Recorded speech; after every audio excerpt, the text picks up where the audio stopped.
Hi everybody, welcome to PIB insights. आज का हमारा टॉपिक है इंडेक्स ऑफ इंडस्ट्रियल प्रोडक्शन। तो सबसे पहले हम ये समझेंगे इसके कॉन्सेप्ट्स के बारे में कि इसको कैलकुलेट कैसे किया जाता है। उसके बाद इसकी सिग्निफिकेंस क्या है, एज इन इसे हम कैलकुलेट करने के बाद करते क्या है एग्जैक्टली।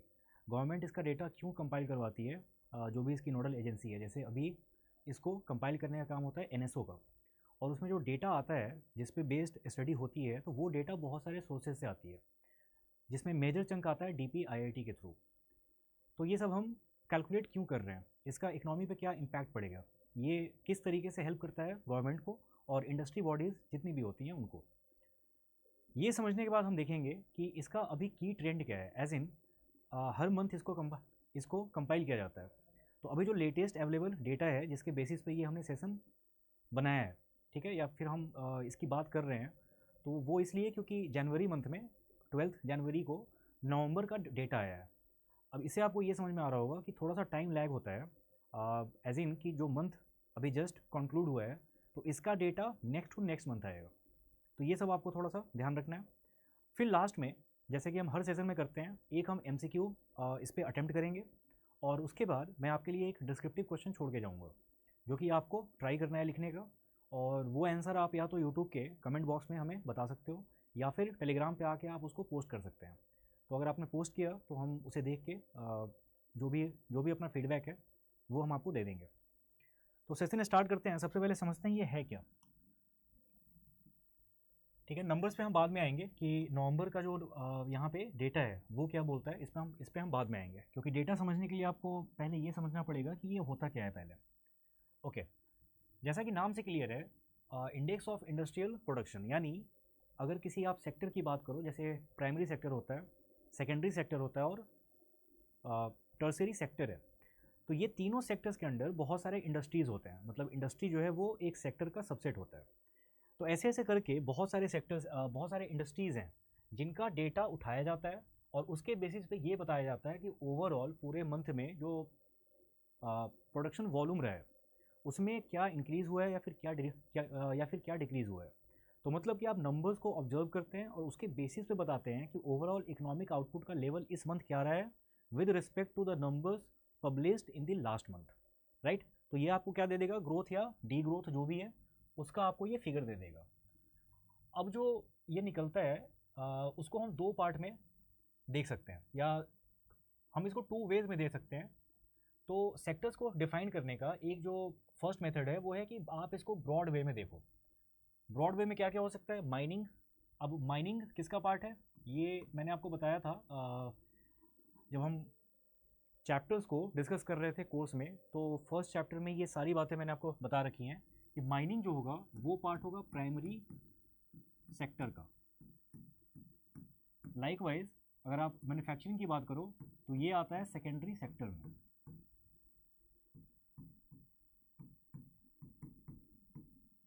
इलेक्ट्रिसिटी को भी हम सेकेंडरी सेक्टर में ही रखते हैं,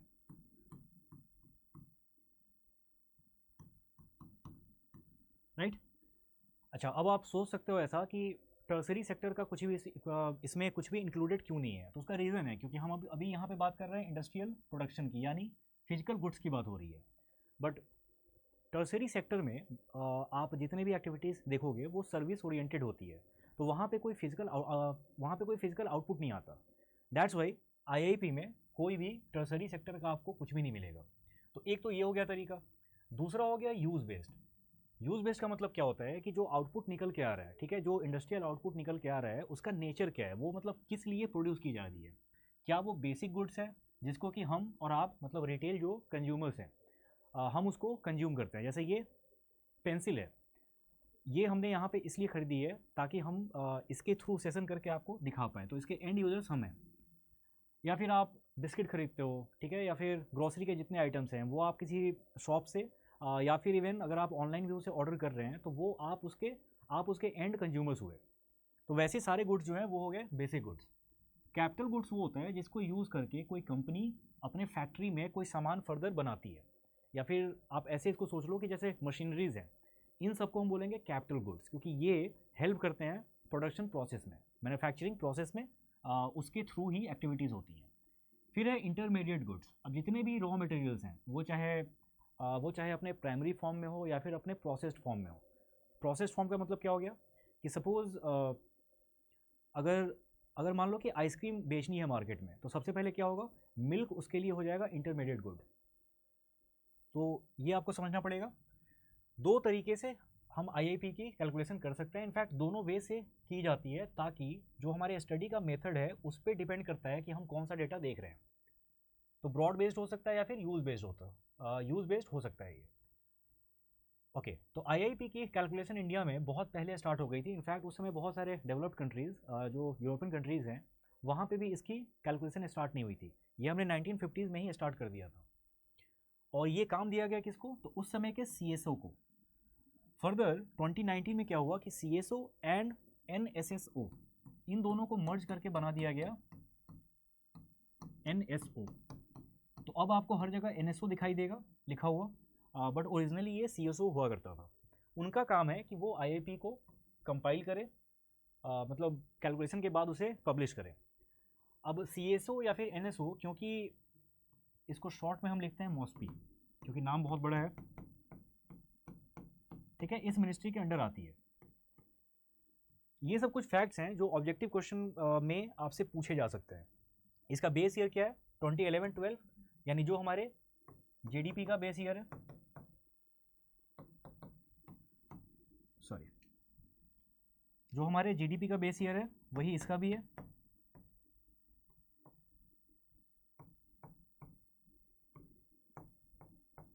आज एक्चुअली हम कोई दूसरा स्टूडियो यूज़ कर रहे हैं, तो इसके पेंसिल में मेरा हाथ अभी जमा नहीं है। ओके, डेटा जो आता है वो बहुत सारे सोर्सेज से आता है। इनफैक्ट यहाँ पे लिखा है कि 14 अलग अलग सोर्सेज से आ रहा है। ये उतना इंपॉर्टेंट नहीं है कि आपको याद रखना हो कि एग्जैक्टली कौन कौन से सोर्सेज हैं। बस आप ये याद रखना कि सोर्सेज जितने भी हैं उसमें सबसे ज़्यादा कंट्रीब्यूशन जिसका होता है दैट इज़ डीपीआईआईटी। और मैंने इसके ऊपर भी बात की थी किसी सेशन में कि जो इंडस्ट्रियल एक्टिविटी होती है, तो अगर आप डोमेस्टिक इंडस्ट्रीज़ की बात करोगे तो उससे रिलेटेड पॉलिसी फॉर्मेशन, या फिर आप ऐसे बोल लो कि पॉलिसी फॉर्मुलेट करने के बाद उसको इम्प्लीमेंट करना, या फिर उससे रिलेटेड गाइडलाइंस इशू करना, ये सब काम जो है वो डीपीआईआईटी का होता है, मतलब देश के अंदर जो भी एक्टिविटी हो रही है। लेकिन जहाँ पे बात आएगी कि अगर एक्सपोर्ट ओरिएंटेड कोई भी बात हो रही हो, तो वहाँ पे पॉलिसी फॉर्मुलेशन का काम जो है वो हो जाता है डीजीएफटी का। और डीपीआईआईटी और डीजीएफटी ये दोनों डिपार्टमेंट्स हैं under ministry of commerce and industries. Alright, तो सबसे ज़्यादा डेटा कौन करता है कंट्रीब्यूट, डीपीआईआईटी। अब वापस हम आते हैं ये देखने के लिए कि इस मंथ का, मतलब जो लेटेस्ट अभी फिगर है, वो हमें क्या बताता है। उसके पहले मैं एक चीज़ और आपको समझाऊंगा कि इसकी सिग्निफिकेंस क्या है। ओवरऑल जो हम आईआईपी कैलकुलेट करते हैं उसकी क्या सिग्निफिकेंस है। सबसे पहला तो ये है,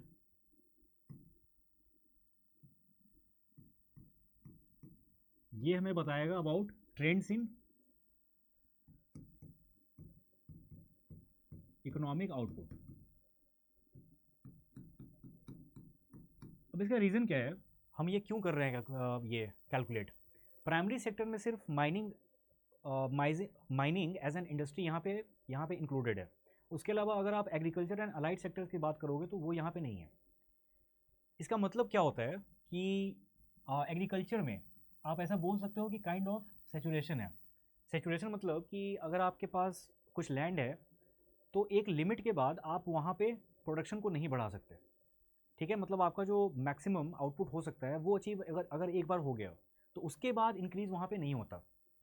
लेकिन जो हमारी इंडस्ट्रियल एक्टिविटीज़ हैं बाकी की, वहाँ पे स्कोप होता है कि आप अपने कैपेसिटी को, प्रोडक्शन कैपेसिटी को अगर आप इम्प्रूव करें, जैसे कि हो सकता है कि किसी कंपनी का मैन्युफैक्चरिंग प्लांट अगर एक जगह है तो वहाँ से जितना भी आउटपुट आ रहा है उस आउटपुट को बढ़ाया जा सकता है अगर कोई फर्दर मैन्युफैक्चरिंग प्लांट्स अगर किसी और लोकेशन पे बिल्ड किए जाए तो यहाँ पे फर्दर स्कोप है ग्रोथ का, बट एग्रीकल्चर या ये सब चीज़ों में बहुत ज़्यादा नहीं होती। तो सबसे पहला तो कि जो इकोनॉमिक आउटपुट में ट्रेंड है उसे हम ऑब्जर्व कर सकते हैं through the numbers of IIP. दूसरा, पॉलिसी मेकिंग में ये हमें बहुत हेल्प करता है।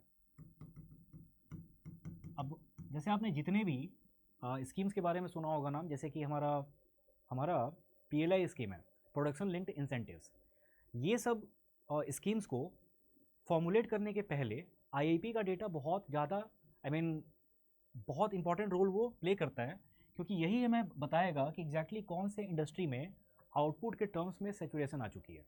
तो जब गवर्नमेंट को लगता है कि इस इंडस्ट्री को पब्लिक सपोर्ट की ज़रूरत है या फिर पॉलिसी सपोर्ट की ज़रूरत है, तो उसके बाद वो सारी चीज़ें की जाती हैं। तो सेकंड क्या हो गया, पॉलिसी मेकिंग। एंड थर्ड हम बोल सकते हैं कि जो इन्फ्लेशन ट्रेंड है उसको हम यहाँ से भी मॉनिटर कर सकते हैं। कैसे? तो आपने WPI CPI का नाम सुना होगा, राइट?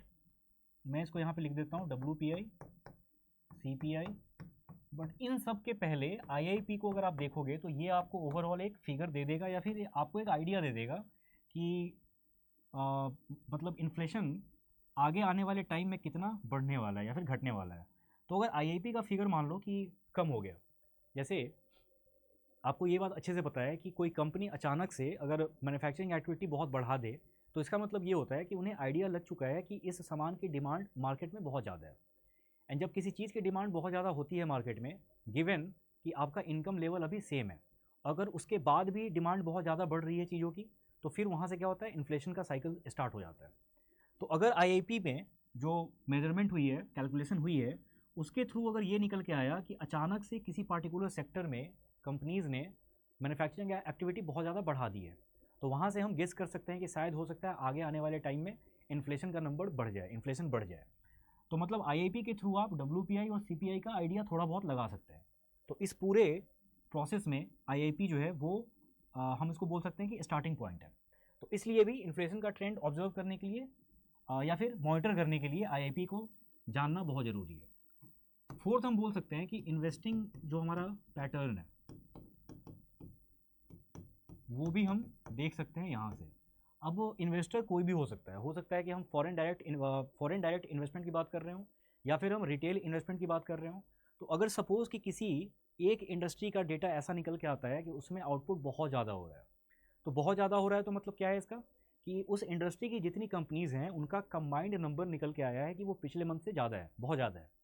अब कोई कंपनी अगर मैन्युफैक्चरिंग अचानक से बढ़ाती है तो वो इसीलिए कि उनको ये पता है आगे आने वाले टाइम पे हमारे जितने भी गुड्स हैं उनकी डिमांड बढ़ने वाली है।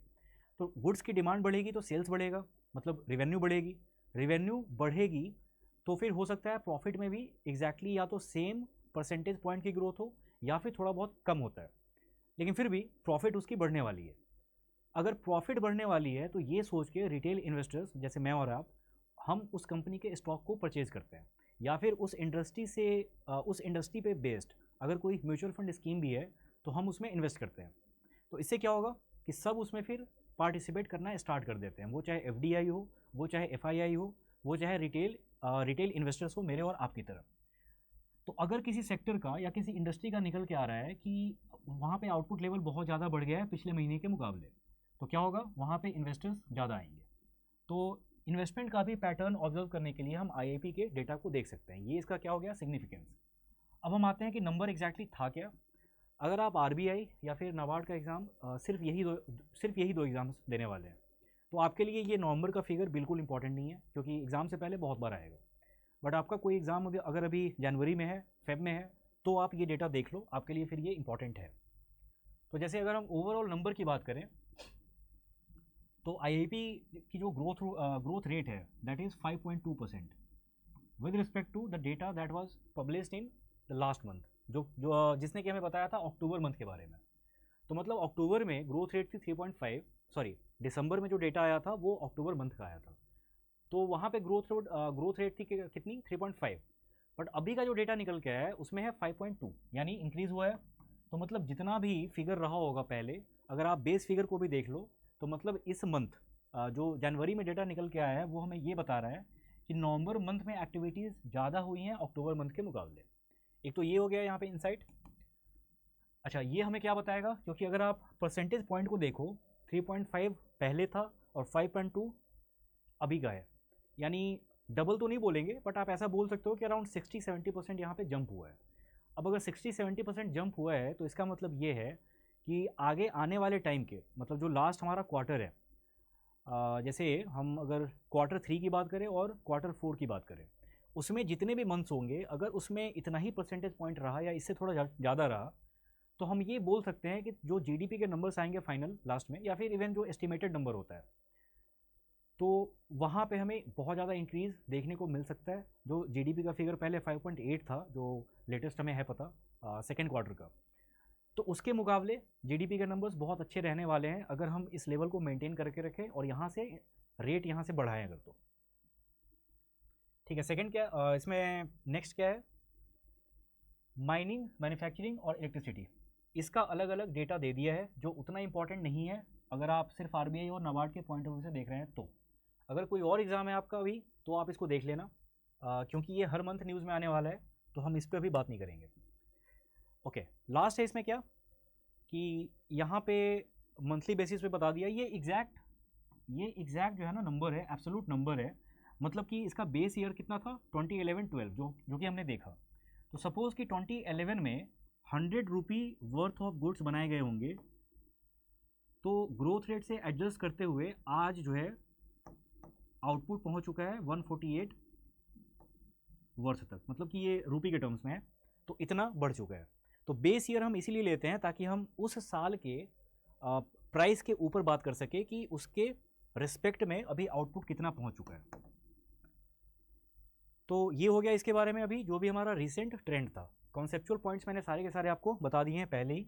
अच्छा, एक और चीज़ है इसमें जो कि यहाँ पे नहीं लिखा है, वैसे आप इसमें नोट कर लेना कि इंडेक्स ऑफ इंडस्ट्रियल प्रोडक्शन में, मतलब जो टोटल यहाँ पे कैलकुलेशन हो रही है, उसमें 40.27% होता है किसका, इसको आप नोट कर लेना अलग से। ये वेटेज होता है 8 कोर सेक्टर्स का या फिर 8 कोर इंडस्ट्रीज़ का। अब क्योंकि इसमें नाम में लिखा हुआ है 8 कोर, तो ये ऐसे इंडस्ट्रीज़ हैं जिसमें वॉल्यूम बहुत ज़्यादा होता है। मतलब कि अगर यहाँ पे कोई मान लो कि फेवरेबल एक्टिविटी होती है तो पूरे इकोनॉमी पे उसका इम्पैक्ट पड़ता है।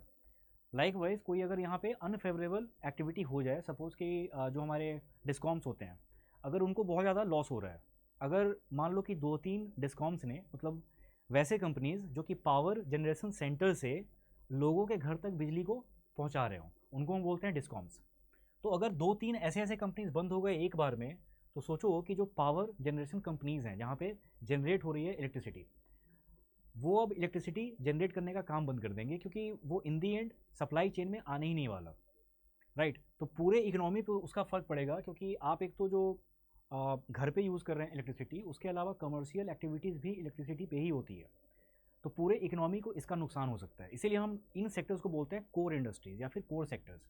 तो ऐसे ऐसे 8 हैं, आठों के आपको नाम याद ना हो तो कोई बात नहीं है, बट एक चीज़ का ध्यान रखना कि फर्दर, मतलब ये जो 40.27% का वेटेज है, इसमें भी अगर बोला जाए कि सबसे ज़्यादा वेटेज किसका है, उन 8 कोर इंडस्ट्रीज़ में भी सबसे ज़्यादा वेटेज किसका है, तो वो है किसका, इसे मैं यहाँ पे लिख देता हूँ। सबसे ज़्यादा है रिफाइनरी प्रोडक्ट्स, जैसे पेट्रोल हो गया, डीजल है। अच्छा, सबसे कम किसका है, तो वो है फर्टिलाइजर्स का। तो ये 2 पॉइंट्स आप याद रखना, क्योंकि ये सब एग्जाम में पूछे जा चुके हैं पहले भी।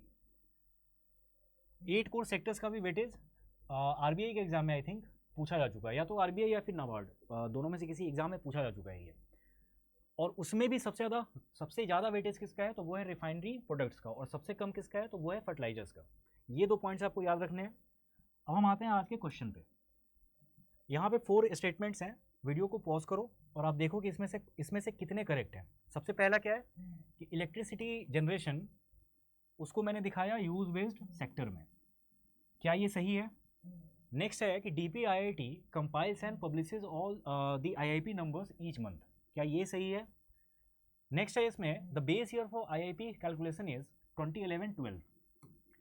और लास्ट में the 8 core sectors account for 40.27% weightage in the IIP calculation. इसमें से आपको बताना है कि एग्जैक्टली कितने स्टेटमेंट्स यहाँ पे हैं जो कि करेक्ट है।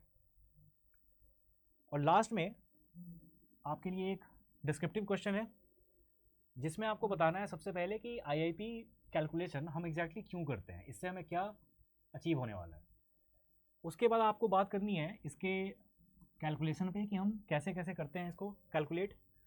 एज्यूमिंग कि आपका एग्ज़ाम मान लो जस्ट अभी 10 या 15 दिन बाद है, तो अभी के लिए आप इमेजिन कर लो कि ये जो डेटा आया है यही लेटेस्ट रहने वाला है एग्ज़ाम तक। तो अगर उसके बारे में लिखने को आए तो आप कैसे लिखोगे? तो ये सारे पॉइंट्स आपको मेंशन करने हैं। सबसे पहले आप स्टार्ट करना, अगर इंट्रो की बात करें तो इंट्रो में आप स्टार्ट करो डेफिनेशन से, प्लस इसकी फ्रीक्वेंसी क्या होती है, मतलब कितने टाइम गैप के बाद इसे पब्लिश किया जाता है। ये पार्ट हो गया इंट्रो का।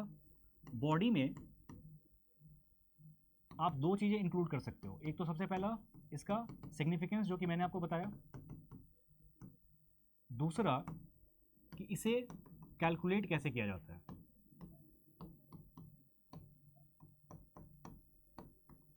ठीक है, फिर लास्ट में कंक्लूजन में आप ये बता सकते हो कि कैसे इसे और रिफाइन किया जा सकता है, या फिर इसका जो अभी फ़िलहाल यूज़ हो रहा है उसे हम कैसे और इम्प्रूव कर सकते हैं।